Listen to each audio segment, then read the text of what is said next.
Right. Our next speaker is Haley Francis-Halstead. Haley's an online business manager, associate faculty at Indiana University, and a public speaker based in Austin, Texas. She's systems obsessed by trade and wildly curious by nature. She spent much of her life exploring what it means to navigate life just a little differently. Living with Tourette's has given Haley a unique perspective on curiosity, self trust, and the power of embracing who we are rather than conforming to who we think we're supposed to be. Through her work, she combines neuroscience, lived experience, and practical tools to help people build more authentic and sustainable lives. Please join me in welcoming Haley Francis-Halstead as she presents Curiosity is the Compass Your Nervous System Needs.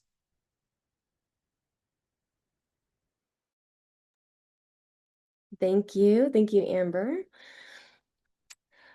All right, I'd like to start by seeing a raise of hands if you're able, because I'm curious how many of you on the call today have experienced burnout before. Please keep your hands raised if any of the following ring true. My body feels like it's constantly bracing itself. I've been burnt out by my occupation. Or even I've been burnt out by a situation that's outside of my control. Now lower your hands, but give yourself a hug because I wish I could hug you through the screen right now because I know how it feels to become burnt out. Oftentimes we land in a burnout and wake up one day and realize how the heck did I become so untethered and so dysregulated? Burnout is a state of severe psychological and physical symptoms.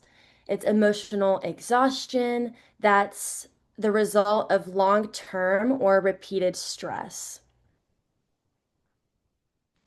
Today, I'm going to share the pivotal moments in my life and the events that led up to my own burnout and introduce you to a tool I designed called the Curiosity Compass and how I discovered along the way, navigating through burnout, that curiosity is one of the most powerful reconnection strategies that's available to us. I recently saw this story on the San Antonio News about how Google search terms are at an all-time record high for burnout at work, which signals that so many of us are struggling with occupational burnout. Burnout symptoms can be completely unique to each person, but they go as followed. If you've never been burnt out, or maybe not even realizing what burnout is, those symptoms can be sleepless nights, hot flashes, muscle tension, migraines, racing thoughts, and the worst is feeling so disconnected from the present moment. I heard so many times while I was burnout, well, just be present or just, focus on what matters. And that is so incredibly hard because scientifically, burnout creates a more fragile state. So, what exactly keeps us stuck in the state of burnout, and how do we get out of it? How do we shake it off? Let's get curious about it. I have always been wildly curious about why things work, why they don't, and when other people see chaos or busyness, I see the patterns, the silver linings. And I've been told that my obvious optimism is highly contagious. Burnout was a consistent theme I observed from a very young age. A lot of the women in my life experienced turbulent trauma or career pivots that made me feel very small and very helpless. That led me to spending my entire undergraduate thesis in design school about quarter life crises and burnout.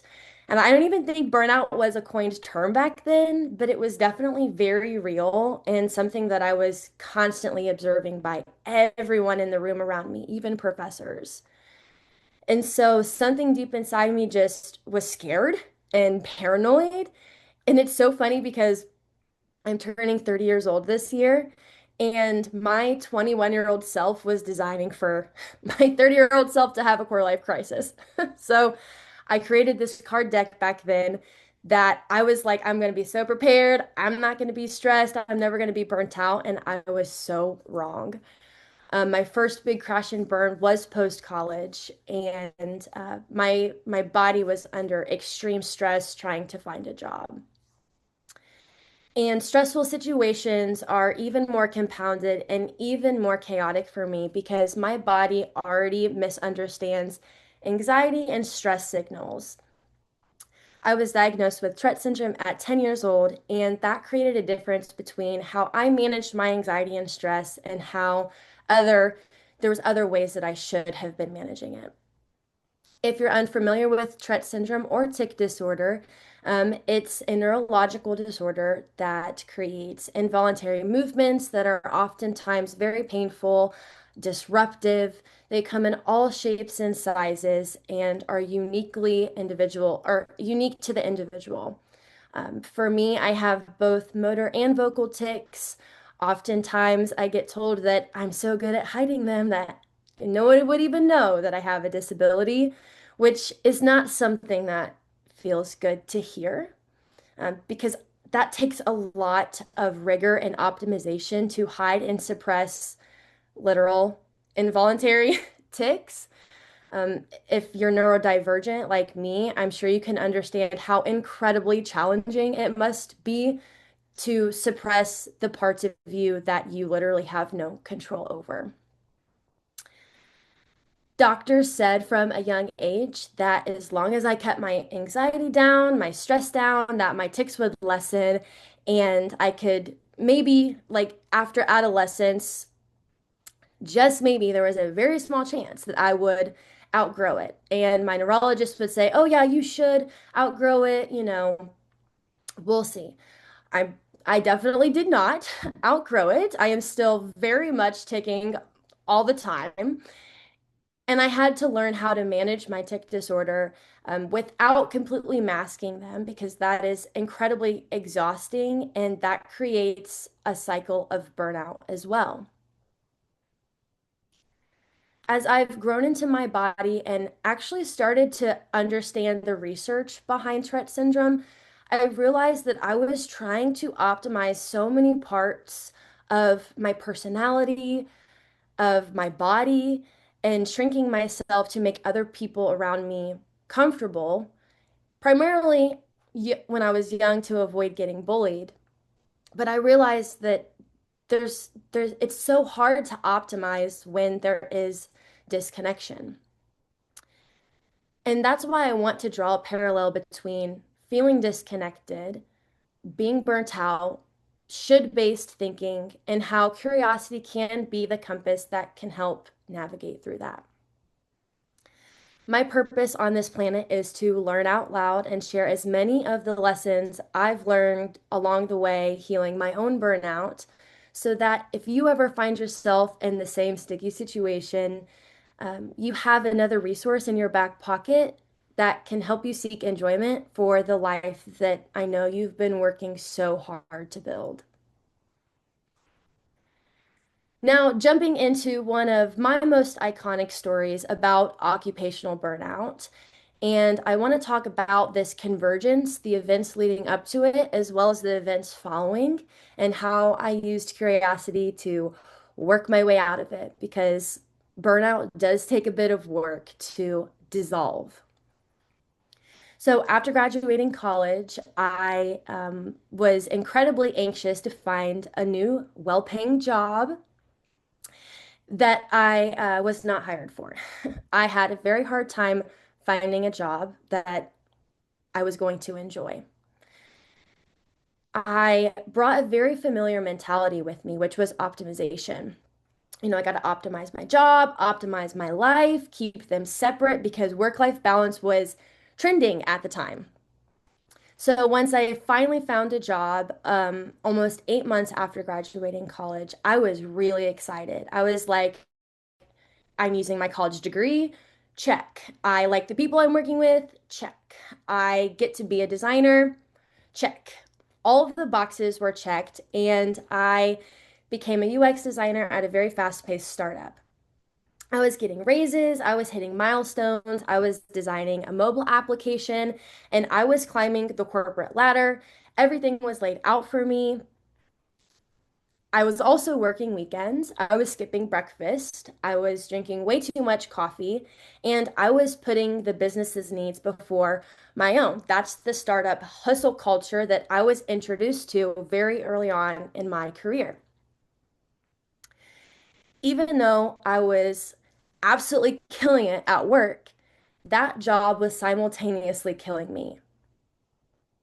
After 3.5 years of this taxing job, I didn't realize how burnt out and disconnected I had actually become until I got fired. I technically got downsized, laid off, but getting fired is just so much more relatable. They're like, oh, I got downsized. That's just a tech bro's way of saying we no longer need you and we can hire offsource for cheaper labor. I got fired 4 days before this mobile application was launched nationwide with UPS. I got fired 4 days before a promotion and a pay raise. At that moment, that next morning, I thought I had absolutely nothing left to give. I had nowhere to be. I had nowhere to show up. I had no one to boss around.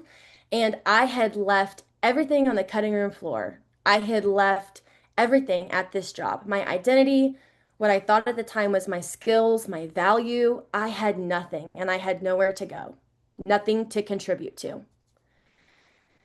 But sometimes it takes doing a whole lot of nothing to hear the voice in the back of your head that's been screaming at you the entire time.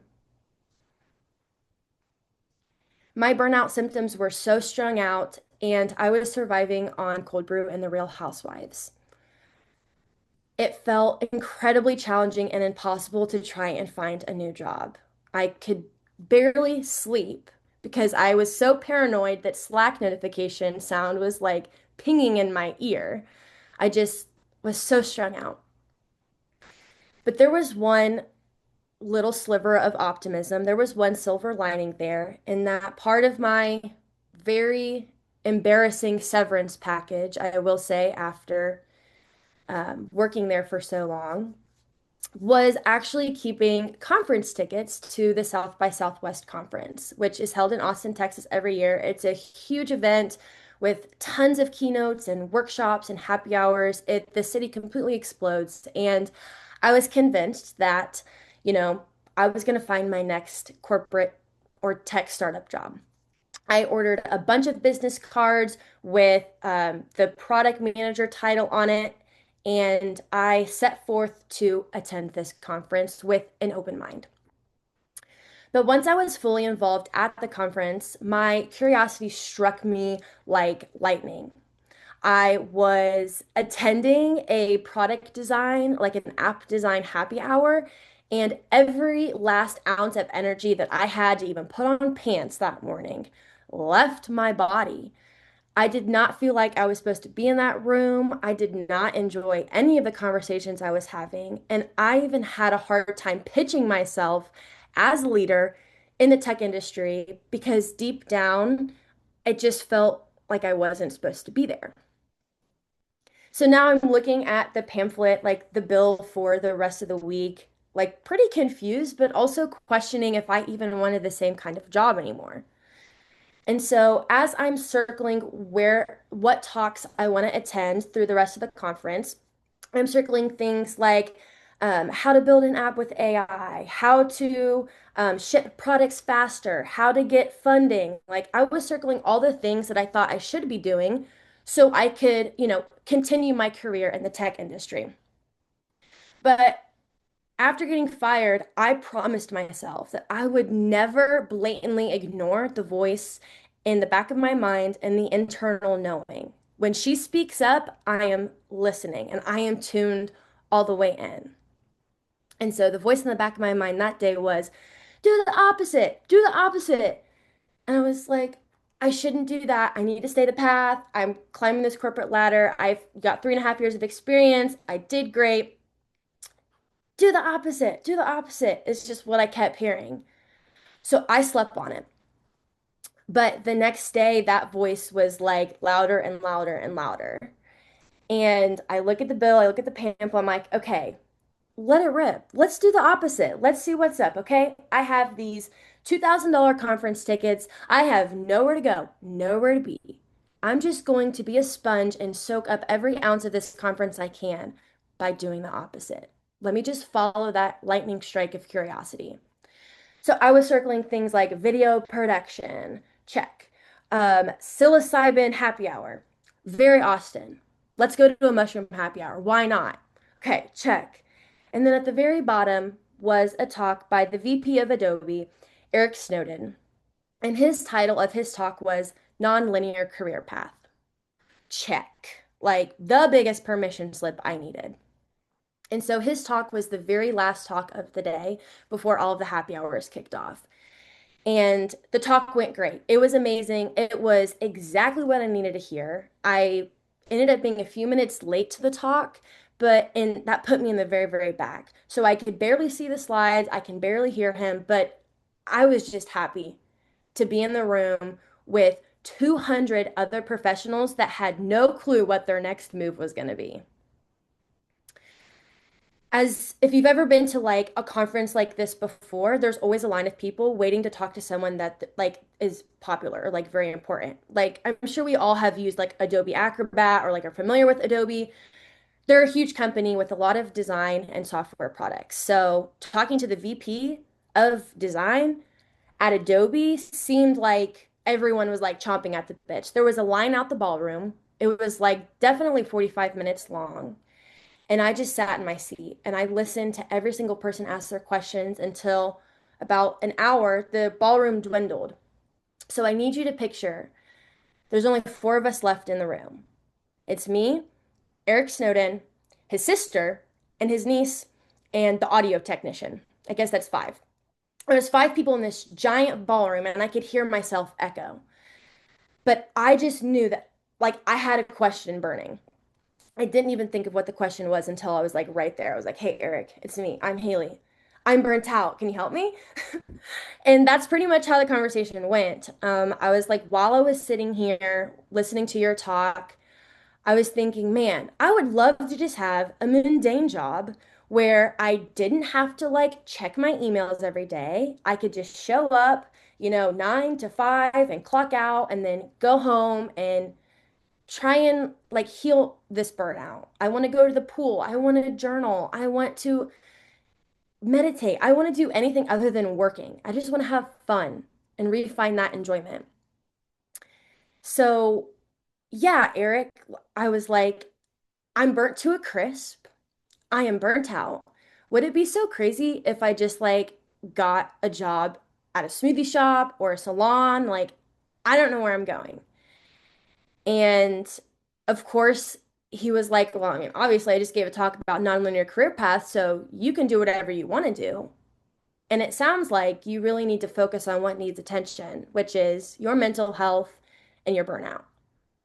And so I know that's like it was a very unhinged thing of like a recently fired product manager to think of, like, I should just go work in a smoothie shop. But that's exactly what I did. I traded Figma for frozen fruit and a green apron, and your girl got herself a job at Juiceland. Instead of presenting to like these giant stakeholders like American Airlines and Apple, I was explaining why spirulina doesn't taste like dirt. But this job was everything I needed. I worked the morning shift, like 5 a.m. to 2 p.m. I would go to the pool. I would come home, train my dog. I had the capacity to take inventory and actually follow my curiosity into the different things that I had been avoiding or shutting out because I was so stressed. Sure, I could have kept updating my resume, climbing the corporate ladder, but that's not what I truly wanted. I truthfully wanted the time to be able to swim through the sea of all the external standards telling me what I should do next in my career. You will not believe how many mentors and peers of mine were like, oh, you should just go back to grad school. Going back to grad school is never the answer, by the way, especially if you're burnt out. It's never the answer. People were like, oh, you should just keep applying for jobs, just push through. And I'm like, you guys realize it's the great resignation. It's 2023. There are no jobs to be had. If anything, layoffs are at an all-time high. Oh, well, then you just should take a demotion. Stay in the tech industry. It's all about who you know, just push through, take lesser pay. And I'm like, why the heck would I should all over myself when I already knew what I wanted to do? Before I got this startup job, I was determined to take a gap year to travel and kickstart my freelance career. Neither of those things happened because I was so burnt out after college. But now that I was at the same exact crossroads, you spend 3 to 4 years doing something, you get burnt out, you learn the lesson. Now what? We all kind of come to these crossroads. And this is a pattern that I've had to revisit. Holy cow, it's 2026. And almost every April, like on the dot, I'm forced into these crossroads. I don't know if it's astrology or what, but there's always this, nagging sensation like, am I doing enough? And am I even going in the right direction? I've said should so many times because that's my point. Should based thinking is operating from external standards instead of internal knowing. It's the difference between doing something because it makes sense for you or doing something because you are worried about what other people will think if you don't. And during my time at Juiceland, there was one book that got me out of bed in the morning. If you know me, I love a self-help book, but it's so challenging to actually receive and come in with an open mind and hear what the author is trying to tell you.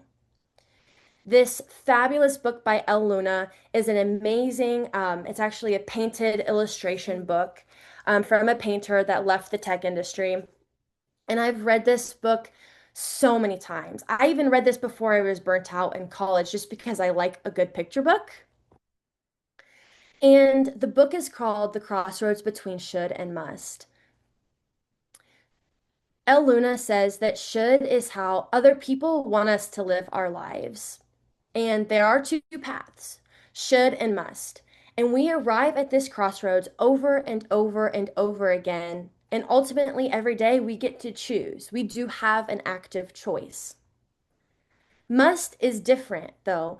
It's who you are, it's how you show up, it's how you move through the world, and it's what you do when you're alone with your truest, most authentic self. Choosing must is one of the greatest things we can do in our lives. But even after reading this book for like the sixth time on my third round of burnout, I just kept thinking like, if must really is that girl, if must is so great, why do we have such a hard time choosing it every day?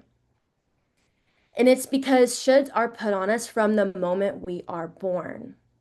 For example, how many times have you heard the following? Oh, you should never X, Y, and Z, but you should always.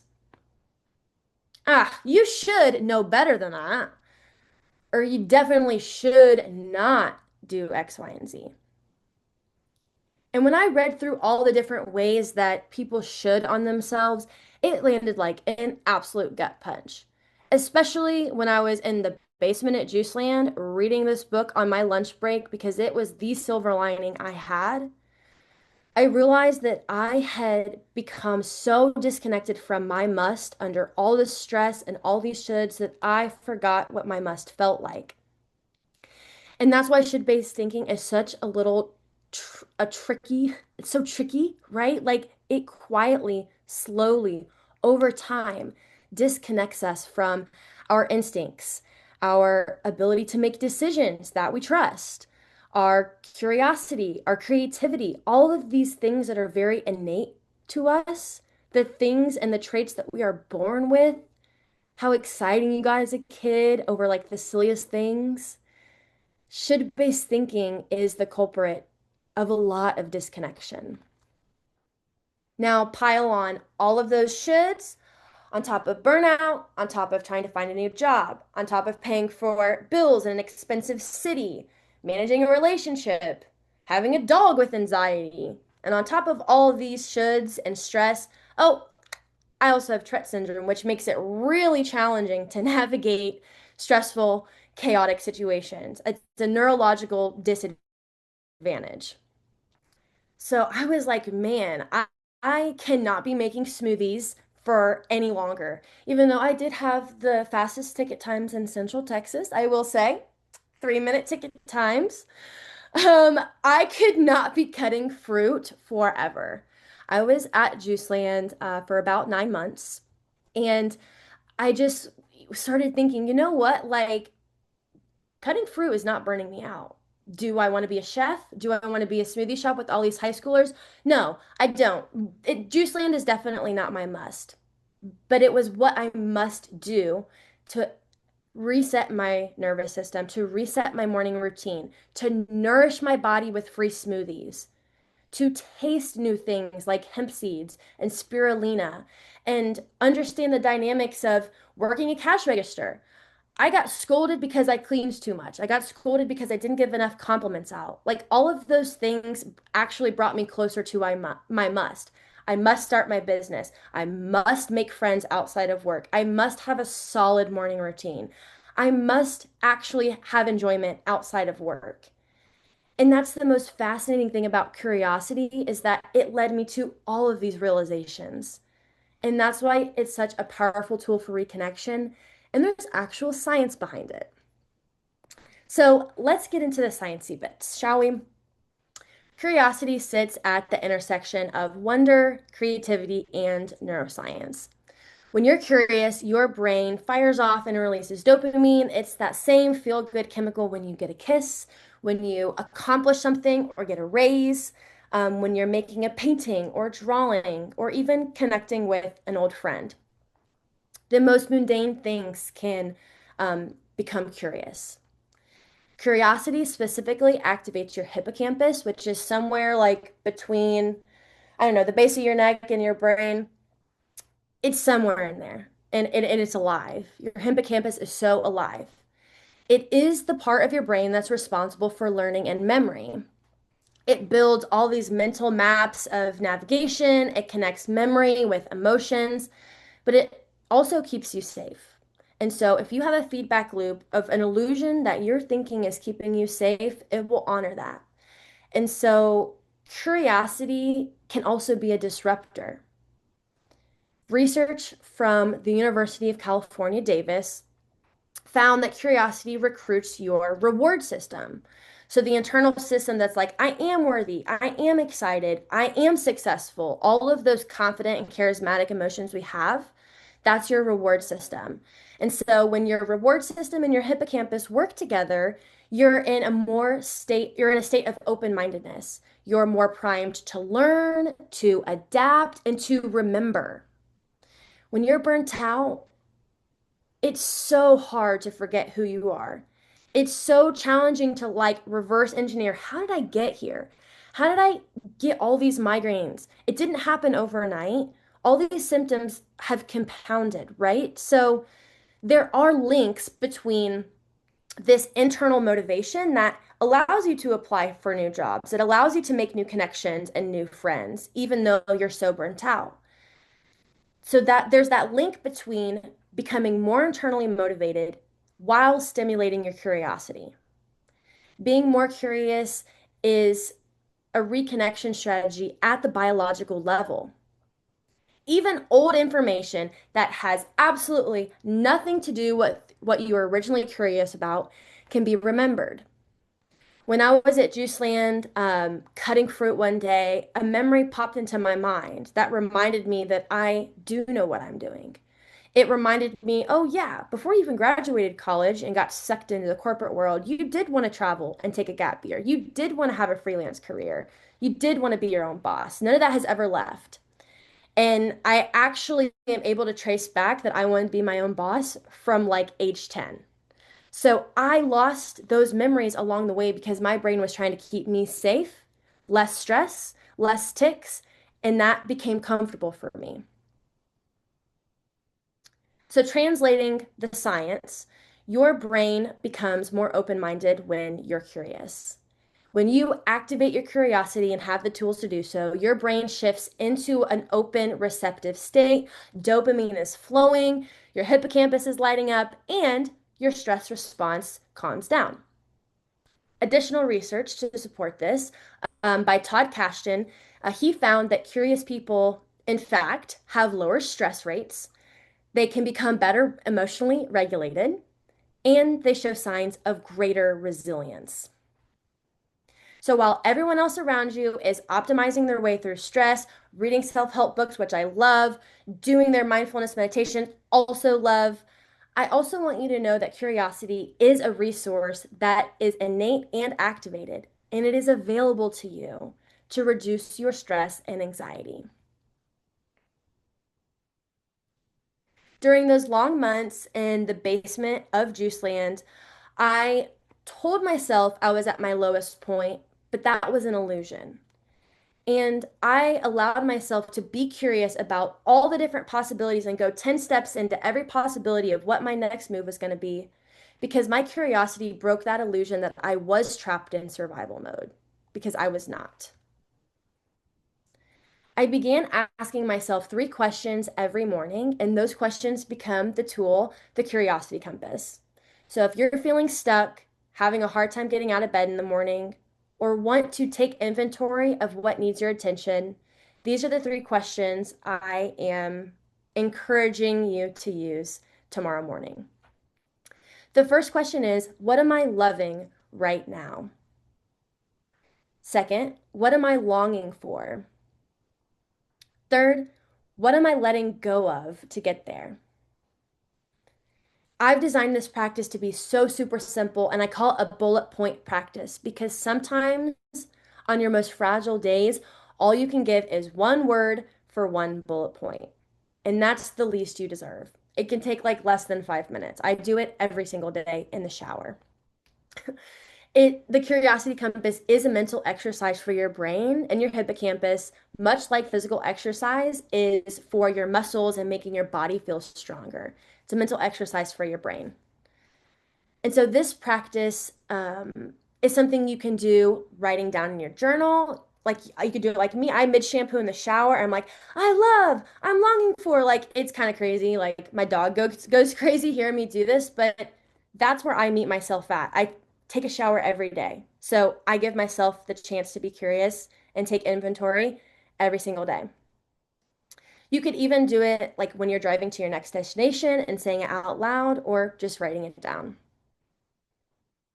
So when you're asking yourself and you're carving out time for this practice, you're carving out time for like the answers to emerge.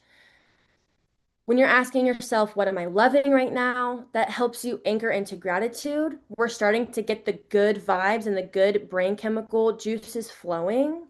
We're reminding ourselves that it is possible to love even when we're longing for a completely different lifestyle. The fact that you're breathing will always count as something you're loving. But this is your chance to reflect on what does bring you joy and actually carve out some time to give yourself some credit. When you're asking, what are you longing for? This is where you're getting quiet enough to actually hear yourself think. You are giving a voice to desires without needing to make sense of them yet. That's the most beautiful thing about your curiosity is that it never demands you to figure it out. Your curiosity will always help you with the how, but you are responsible for the what and the why.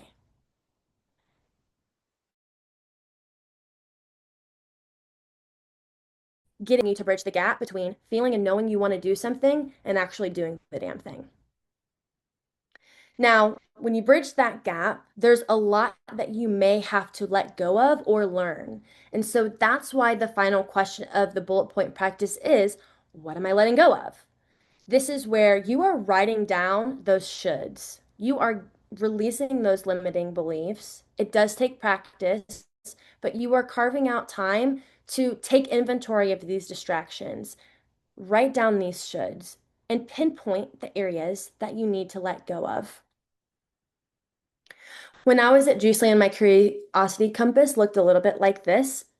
I was loving that I had the courage to go and get a new job, that I had the courage to kind of take a gap on my resume when everyone else told me I shouldn't. And I was loving my time off work. I had lived in Austin for about a year at the time, and I had no friends or hobbies to prove of it. So I was loving that I actually had the time and the energy to nurture that part of myself that wanted a community and wanted friends.